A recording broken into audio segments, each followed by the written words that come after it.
دکتر درباره منیزیم برام میگی؟ منیزیم ها خیلی میان توی داروخونه و از من در مورد منیزیم ها سوال میپرسن. یه در حد 2 دقیقه بهتون در مورد منیزیم ها توضیح بدم، با من همراه باشید. ببینید منیزیم چند تا ملح داره، ملح های مختلف داره. برخلاف این که همه فکر میکنن اینا با هم دیگه فرق میکنه، هیچ فرقی با هم دیگه نمیکنه. یه سری میگن منیزیم اکساید بده، یه سری میگن منیزیم سیترات بده. اینا هیچ فرقی با هم دیگه نمیکنه. این یک. دومین موضوع، منیزیم برای کاهش خستگی و نگه داشتن انرژی تو بدن خیلی موثره. یعنی کمک میکنه انرژی شما میزانش تو بدنتون بالا بره و جلوگیری میکنه از خستگی و ضعف عضلات. این یک کارش. دومین کارش چیه؟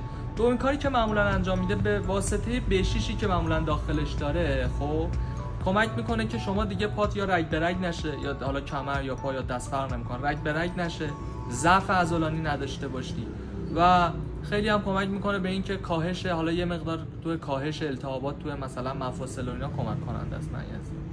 و معمولا اصلی ترین کارش همینیه که خدمتتون عرض کردم، برای کاهش خستگی، انرژی بالا تو روز و جلوگیری از حالا ضعف عضلات و رگ به رگ شدن یا گرفتگی یا اسپاسم.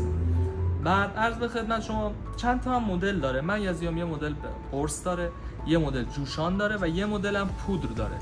اینا خیلی ها میگن کدومش بهتره، کدومش مثلا جذبش چیزتره. اینا هیچ فرقی با هم نمیکنن. اینو الان بهتون بگم، هیچ فرقی با هم نمیکنن. تنها فرقی که با هم دارن، ببینید جوشان و پودرش به واسطه ویتامین C که داخلش داره جذبش نسبت به قرص بالاتره. جذبش بالاتره، خب از اون ورم دفع شدنش تو بدن سریعتر انجام میده، چون سریعتر جذب میشه سریعتر هم دفع میشه.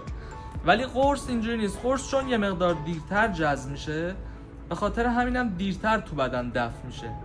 حالا برندا رو بخوام بهتون معرفی بکنم، منیزیم توی قرصا اون چیزی که من خیلی پیشنهاد میکنم منیزیم پلاس یوروویتاله.